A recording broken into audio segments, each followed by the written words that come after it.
Alright, so let's continue with part 2 of the integrated 1 test number 1 review for spring 2016. So here we go. Number 17 says you purchased a new car, and by the way, for these problems you're definitely going to need a calculator to solve them, so make sure you have a calculator handy. You could use of course your phone calculator at this point. So here we go. Number 17, you purchased a new car for $21,500. Based on historical data, this particular model depreciates. That's an interesting word. Depreciates. To depreciate means to go down in value, right? To decrease in value. So it's going to be decreasing in value. Depreciates in value by 18% per year. So it loses value at a rate of 18% per year. And we know the initial amount is $21,500. What will be the value of the car in 6 years? So this is a perfect example of an exponential function. Anytime you have a percent increase or decrease, since it's 18% per year, this is an exponential function. So we will be using this formula. F of x is equal to a times b to the power of x. That's the exponential function. In this exponential function, a represents the initial amount or initial value, and b represents the rate. It may be a growth rate or a decay rate, right? Because it might be decaying. This was a decay rate because it's depreciating, it's losing value. Okay, so in this case, a is pretty easy to see. The initial amount for this particular car is $21,500. So I'm going to put $21,500 right here for A. $21,500. The rate is 18% decrease per year. Okay, so whenever you guys are doing a percent increase or decrease, the first step that you always have to do is start with either 1 plus or 1 minus, depending on if it's decreasing or increasing. Right? Increase, you're going to use 1 plus. Decrease, you're going to use 1 minus. This is a decrease, so we're going to use 1 minus, not 1 plus. Okay, so we don't need this one. We need 1 minus, because it's decreasing. 1 minus what? Well, this is where the 18% comes in. You got to take this 18% every time and turn it into a decimal. And you should practice this over and over again until you get really good at turning this 18% into a decimal. What's 18% in decimal form? Well, just move the decimal over to the left twice. So you have 18%. You want to turn it into decimal form? Move the decimal over. Since the decimal's here, you're going to move it over twice. So it's 0.18. So then that's the number that you're supposed to subtract right here. 1 minus 0.18. Whatever you got there, that is your B value. That is the rate of decay. So 1 minus 0.18, you could do some quick mental math there, or go ahead and punch it into a calculator if you're not sure. 1 minus 0.18 is going to be 0.82 or 82 hundredths. That's your B value. Okay, so B is 0.82. There you go. Once you have A and B, you plug those into your function. So your function is now going to look like this. F of x is equal to 21,500. That's A, times B, which is 0.82, 82 hundredths, to the power of x. There's your function. The question is, what will be the value of the car in 6 years? So what you got to do is got to take 6 and plug it in for x, because x represents the number of years that have passed, right? Since this car is depreciating at 18% per year. So plug in 6 right here, and that'll be your final answer. So let's go ahead and finish the problem right here. It's going to look like this. F of x, actually f of 6, because we're trying to figure out what the value will be in 6 years. F of 6 is equal to 21,500 times 0.82 to the 6th power. And this is where your calculator comes in. Make sure you guys are following the order of operations correctly here. You're going to do this power first, then multiply times 21,500. Do not multiply these two and then power of 6. First to the power of 6, then times 21,500. Okay, so 0.82 to the 6th power on a calculator is approximately 0.304. So 21,500 times 0.304. Multiply those two out, and you get approximately $6,536.14. The value of the car after 6 years, or f of 6, is $6,536.14. So let me just recap what I just did. A, in my function, exponential function, I know it's exponential because of the 18% increase or decrease. Anytime you see that, you know it's going to be an exponential function.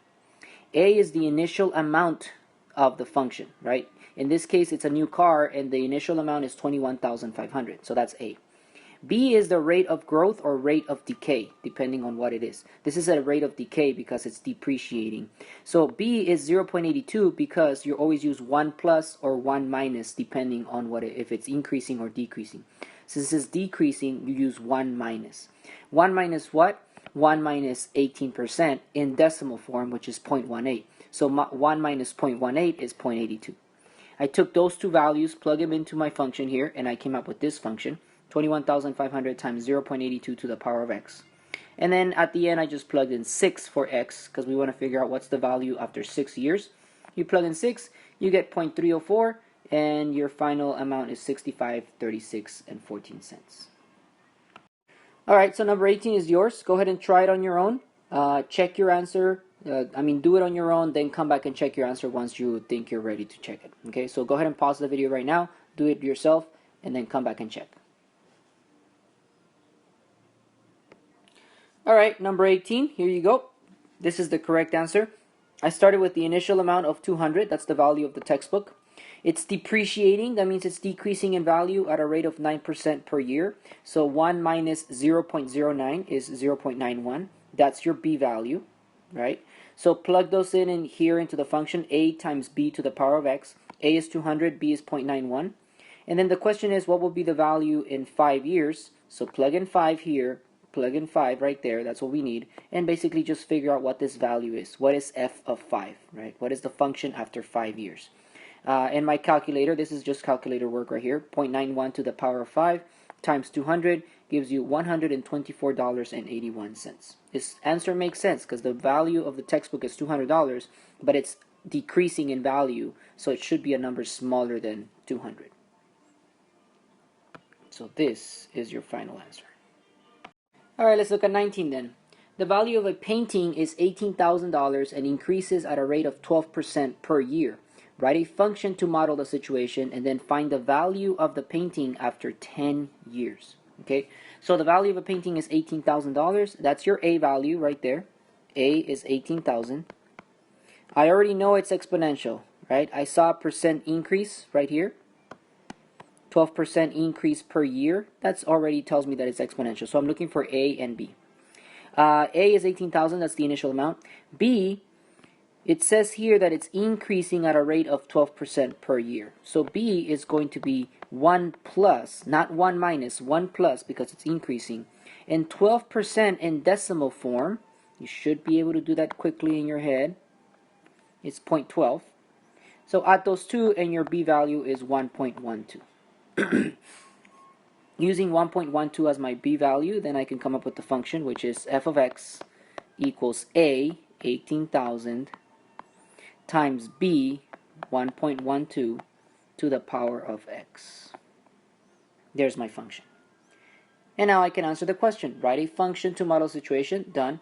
Find the value of the painting after 10 years. So what I'm going to do is I'm going to substitute in 10 for x. So I'm finding f of 10. F of 10 is equal to 18,000 times 1.12 to the power of 10. And at this point, it's calculator work, right? Make sure you're following the order of operations correctly. You do this part first, then times 18,000. So let's punch that into a calculator. And it looks like this painting is going to be f of 10. The value of the painting after 10 years is going to be 55,000. This is dollars, right? So 55,905.27. So it's going to go up in value a lot, from 18,000 all the way up to 55,000 after 10 years. But a 12% increase is a pretty huge increase. There you go. That's your final answer. Alright, let's move on to number 20. It says, what is the domain, range, and behavior and the asymptote of the function f of x equals 5 times 0.5 to the power of x? So let's start with the domain. The domain means what are the possible x values of this function, right? That's what domain means. What are the possible x values? So what you need to look for when you're thinking of the domain is what possible x values can I plug in here? Can I substitute in anything I want, or are there some limitations to what I can substitute in? Okay, in your answer there, if you make a table for this, it's an XY table. Could I use any x values that I want, or is there some numbers that I just cannot use? And you can think about that question, and you can think, oh well, 0 works, right? We practice plugging in 0. We practice positives, that should be simple enough. We also practice negative exponents, and it should also work. Okay, so and a decimal exponent is possible. Any kind of exponent is really possible in this situation. Okay, so that pretty much tells you that the domain is going to be all the values of x that we can think of. There are no limitations to the values of x. Okay, so what we write when we come up with that answer where it could be all the values of x, we write it like this. X could be anything between negative infinity and positive infinity. Right? The smallest value that x could be is negative infinity. The largest value that x could be is positive infinity. Okay, so x could be anything between negative infinity and positive infinity. That's the infinity symbol. What about the range? Okay, what about the range of this function? Well, there are some limitations on the range of this function, okay, because this function does not exist everywhere. I cannot get any y value that I want, okay. So for example, let me quickly make a small table for this function. I'm going to plug in, let's start with -2, then -1, then 0, 1, 2, and 3. Okay, real quick, let's make a table to see what values we get. Okay, so plug in -2 right here, 0.5 to the -2 power. You can do that on a calculator, or you can do the calculation yourself. And either way, that's going to give you 20. Oops. 20. And then do the same thing with -1, and it's going to give you 10. You could check these answers. And then you can substitute in 0, and it's going to give you 5. Substitute in 1, and it's going to give you 2.5. So this is going to be 2.5. As though I can't see it that well. Let me write it down here. Then you're going to substitute in 2, and it's going to give you 1.25. Right? And then you're going to substitute in 3, and you get 0.625, and so on. Right? So what's happening to these values as we make x bigger and bigger and bigger, right? We started with negative, but now we're getting bigger and bigger. 1, 2, 3, 4, 5. What is happening to the y values? It's getting smaller and smaller and smaller and smaller. But is there a limit to my y values? Okay, will it continue getting smaller, cross into the negatives, and keep going? And your answer is going to be no. You're never going to get a negative answer, no matter what you plug in here. 4, 5, 6, 7, 8, and so on. You're never ever going to get a negative answer. You're never going to get 0. Okay, so the y values, which is the range, have a limitation in that they can only be positive. They can never be 0 or negative. Look at these numbers. You're never going to get 0 or a negative. Okay, so how do we explain that in the range? We're going to say the y values for this function are always going to be greater than 0. They're always going to be positive. Okay, so hopefully that makes sense. The domain, there are no limitations. X could be anything from negative infinity to positive infinity. The range, there are limitations. You're never going to get a negative. You're never going to get 0. So y is always going to be greater than 0. All right, now end behavior.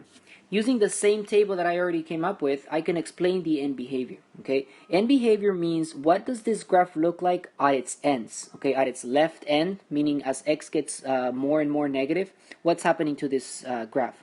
And as x gets more and more positive, right? Over here, as x gets more and more negative, what happens to these numbers? As x gets more and more positive, what happens to these numbers? That's what end behavior means. Okay, so we're always going to write two situations. As x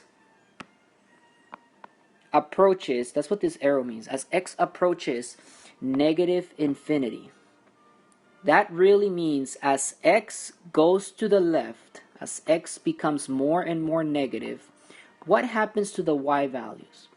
Think about it. If I keep making this negative, negative 3, negative 4, negative 5, negative 6, and so on, what's going to happen to these y values? It should be getting bigger, right? Look at this, 5, 10, 20, 40, 80, and so on. They're going to keep getting bigger and bigger and bigger. So as x goes to the left, as x approaches negative infinity, what happens to y?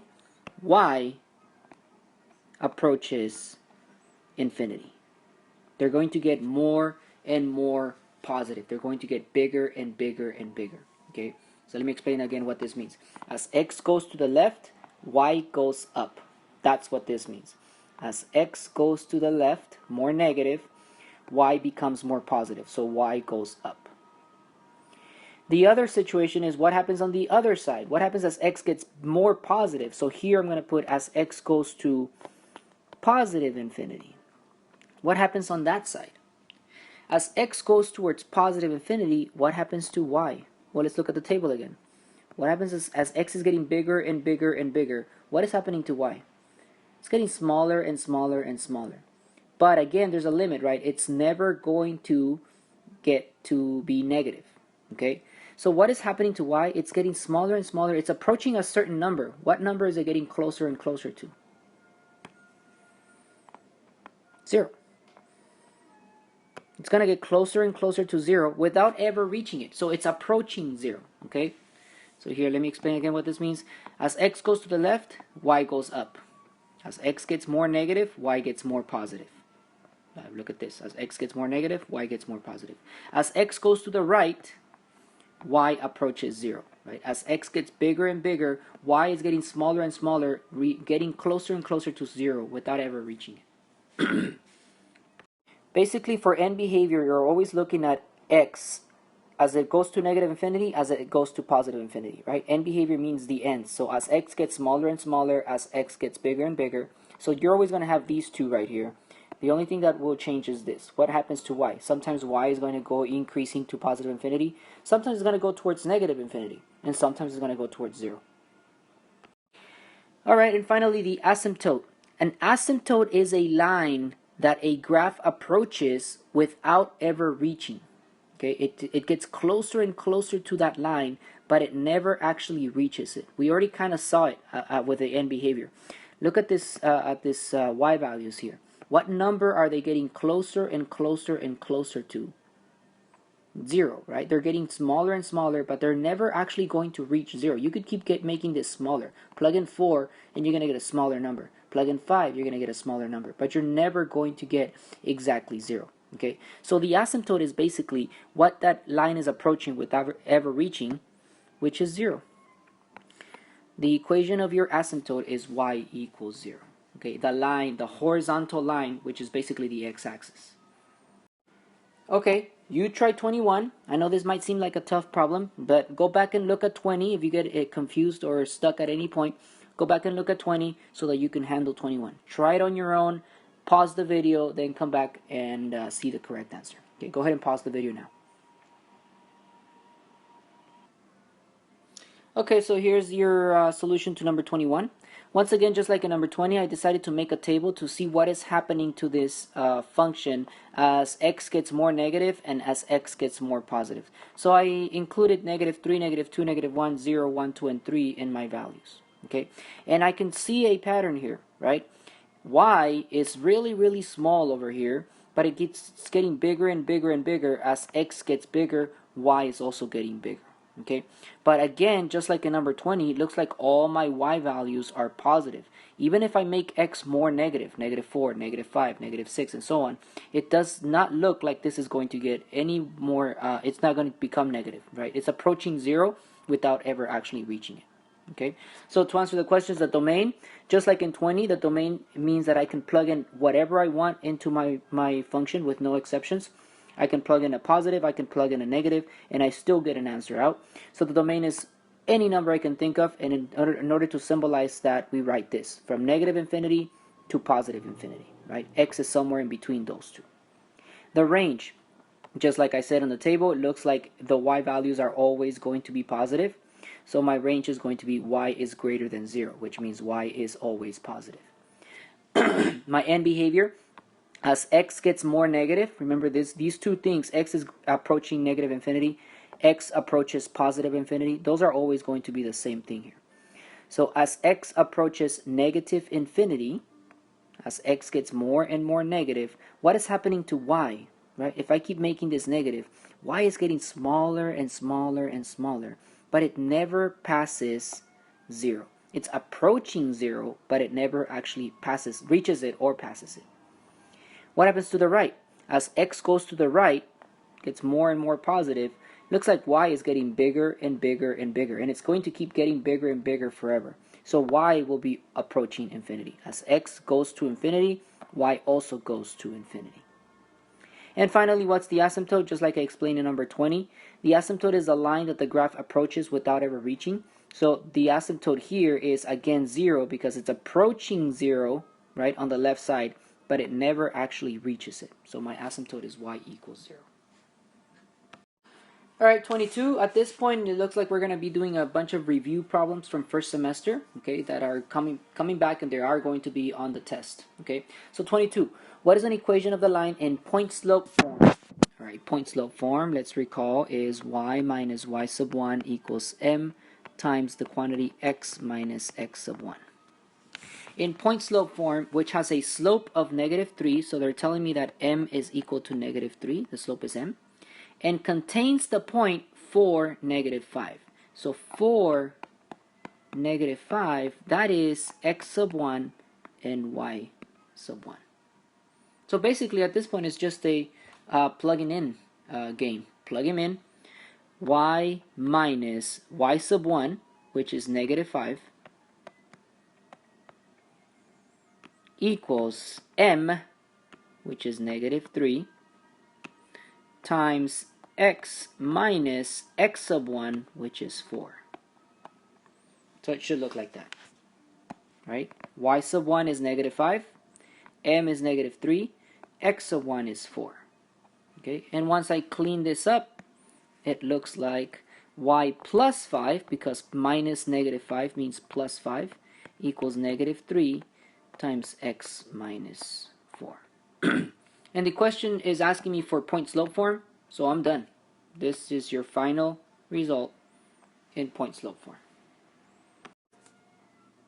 Okay, I'm going to let you guys try number 23. Just a quick hint that I will give you. Notice that it says slope intercept form, not point slope form. So my advice to you guys is to start with point slope form.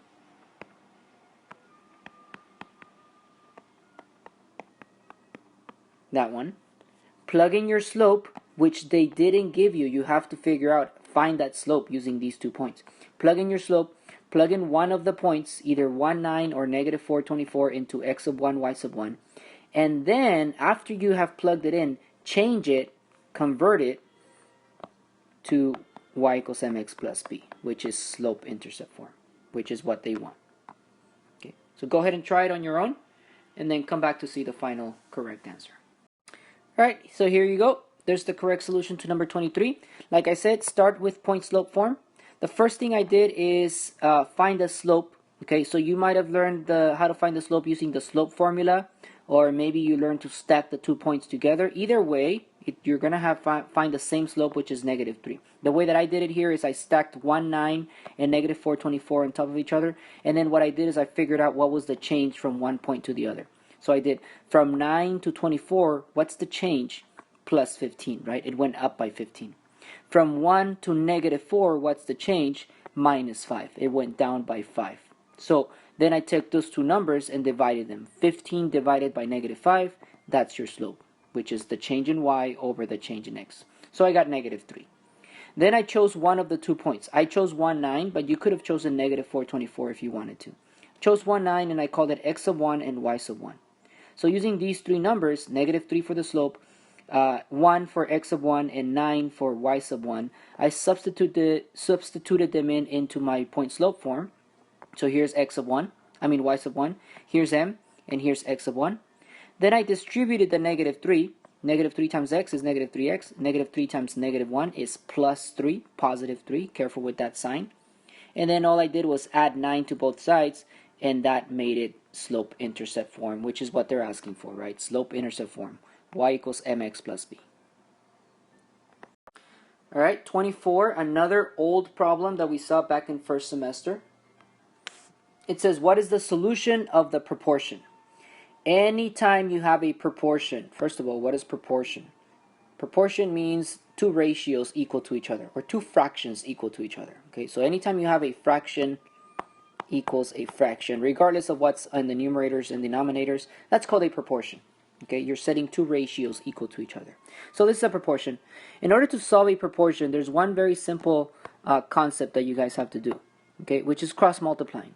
The fastest, easiest way to solve a proportion is to multiply this way. Okay, cross multiply. So the numerator of the first fraction times the denominator of the other fraction, and vice versa the other way. The numerator of this one times the numerator of this one times the denominator of this one, the numerator of this one times the denominator of this one. You're going to cross multiply, making sure that you leave the equal sign in between. So it'll look something like this. You're going to leave the equal sign, and you're going to multiply 5 times 2x minus 5. Or if you choose to, you could do these first. Doesn't matter, but you have to do both. So I'm going to do 5 times 2x minus 5. So it's going to look like this. 5 times 2x minus 5. And I put it in parentheses because I have to distribute. I can't just multiply the 5 times the 2x. I have to multiply times both the 2x and the negative 5. And the other side, 4 times x plus 4. Distribute and solve. So I'm going to distribute here. 5 times 2x is 10x. 5 times negative 5 is negative 25. Distribute on the other side. 4 times x is 4x. 4 times 4 is 16. And now it's a solving game. Two-step equation here. I'm going to bring the x values together. So I'm going to subtract 4x from both sides. So subtract 4x. What I get here is 6x minus 25 is equal to 16. And finally, I'm going to add, actually not finally, there's one more step left. I'm going to add 25 to get rid of it. So 6x is equal to 41. And finally now, divide by 6. So x is equal to 41 over 6. We could leave it as a fraction. If it's a multiple choice question on your test, just check, did they leave it as a fraction or did they leave it as a decimal? In which case, go ahead and divide it out and get a decimal approximation. 41 over 6 cannot be simplified, right? So it's either 41 over 6, leave it like that, or actually divide it out in your calculator and you will get 6.83. Let's see, erase that.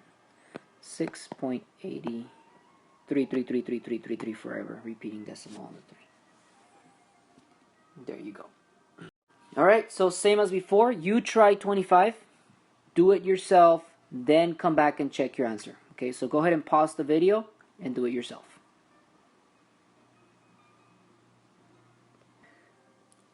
Okay, so here you go.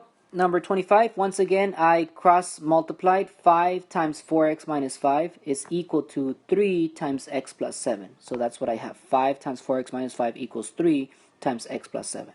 Distribute, so you get 20x minus 25.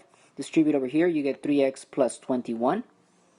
Then I subtracted 3x from both sides. I got 17x minus 25 equals 21.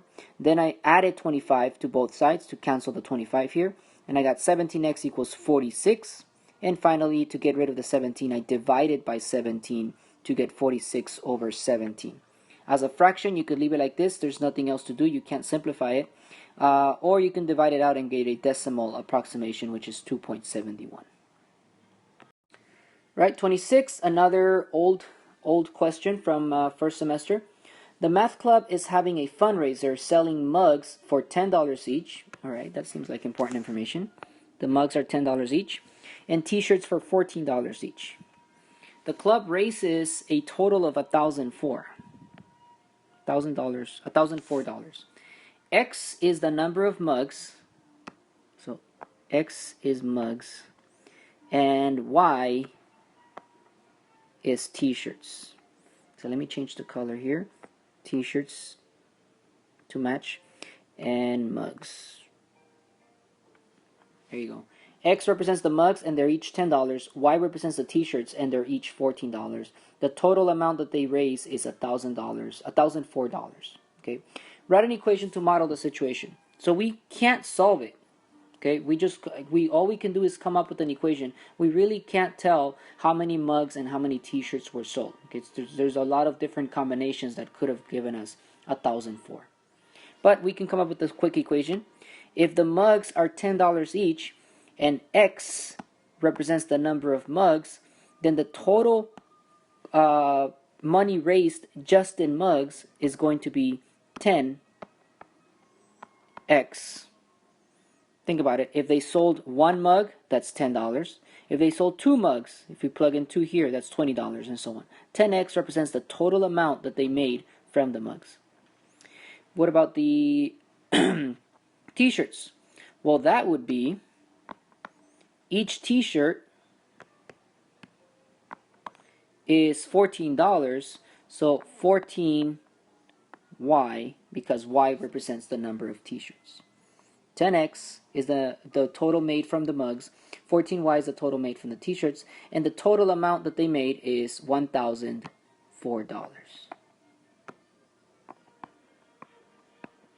Like that. That's your equation. That's it. I'm just going to write it all in black so it looks a little clearer. And there's really nothing else we can do. We can't really solve this equation. We would need a second equation to make it a system of linear equations. Okay, you try 27, same idea as 26. They're telling you that there are adult tickets and child tickets and so on. So once come up with the correct information, and all you have to do is come up with the correct equation for this. Go ahead and pause the video. Write down your equation and then come back to check it.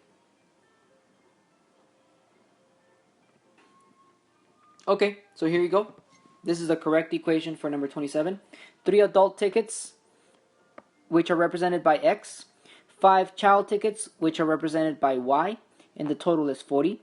So 3 adult tickets, 3X. 5 child tickets, 5Y, equals a total of $40. So 3X plus 5Y equals 40. Alright, 28. What values are in the domain of the function f of x equals 3x plus 5, which has a range of -7, -1, 5, and 17? Okay, so they're not giving you the domain values, they're giving you the range values. These are the range values, which are the y values. So what I'm going to do is I'm going to write my function as y equals 3x plus 5.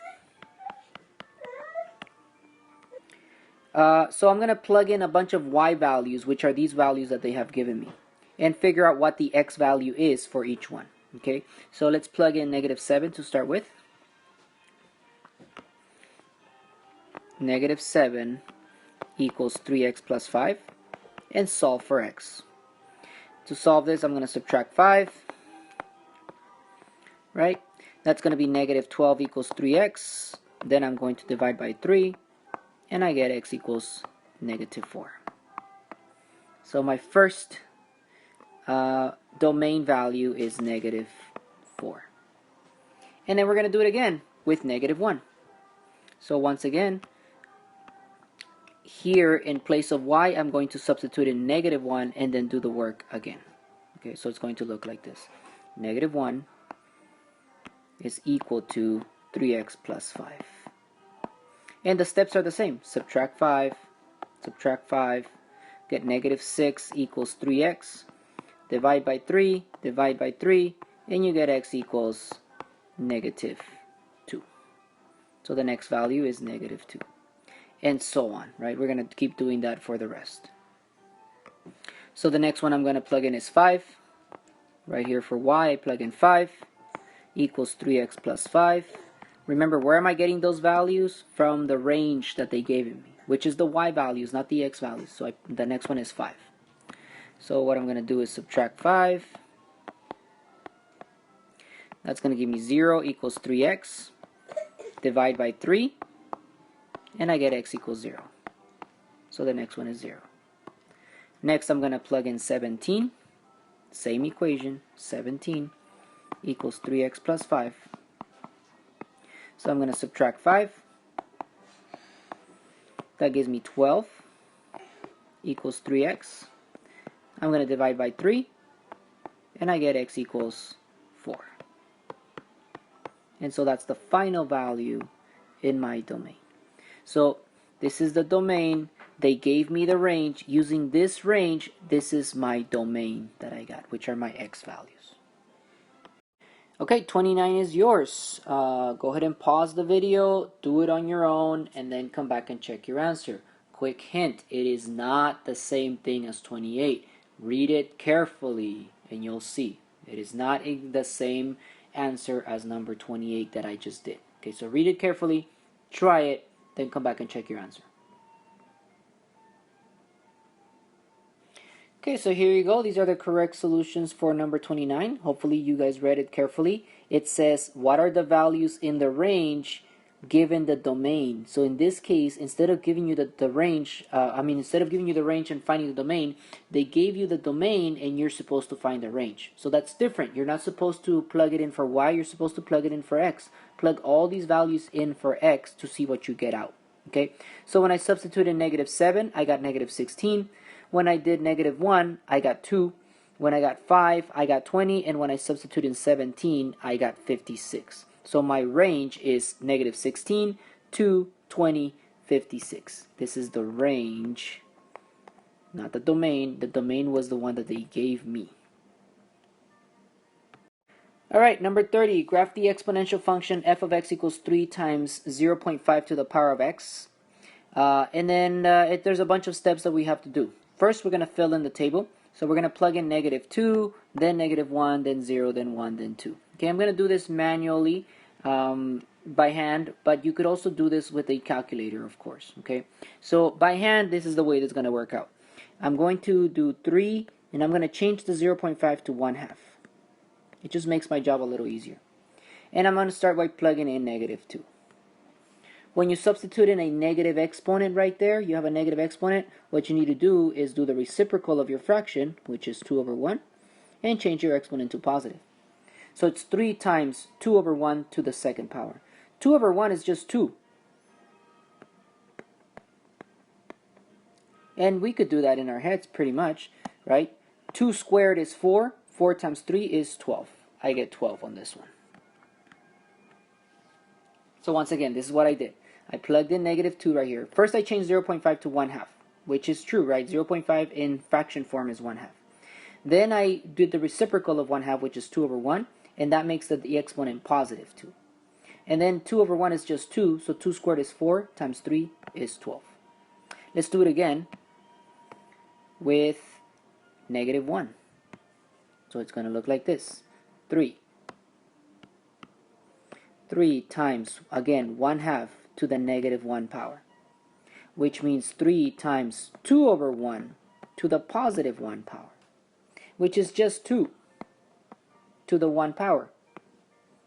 2 to the 1 power is just 2, so this is basically 2 times 3, which is 6. Let's do it again with 0. I'm not going to erase the whole thing, just going to plug in 0 right there.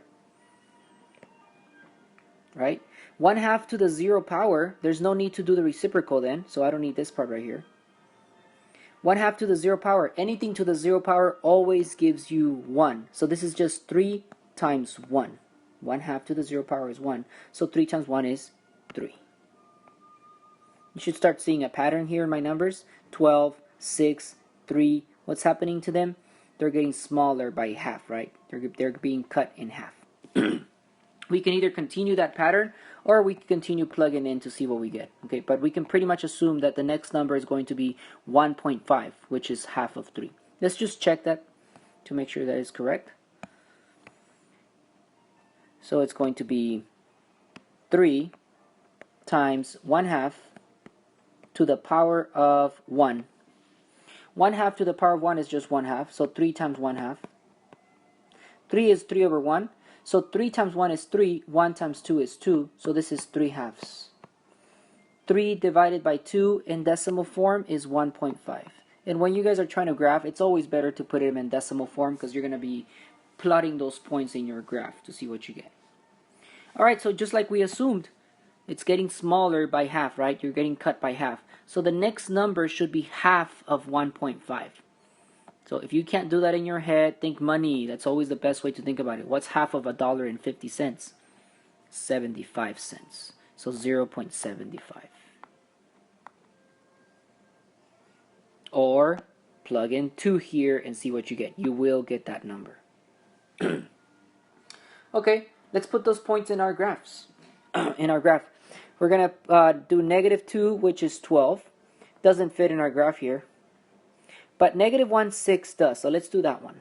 -1, 6. That's -1, positive 6. It's off our graph a little bit, but not by that much. Right here. Right about here. Estimated. 0, 3. 0, 3. Right here. 1, 1.5. 1 to the right 1, up 1.5, right between 1 and 2.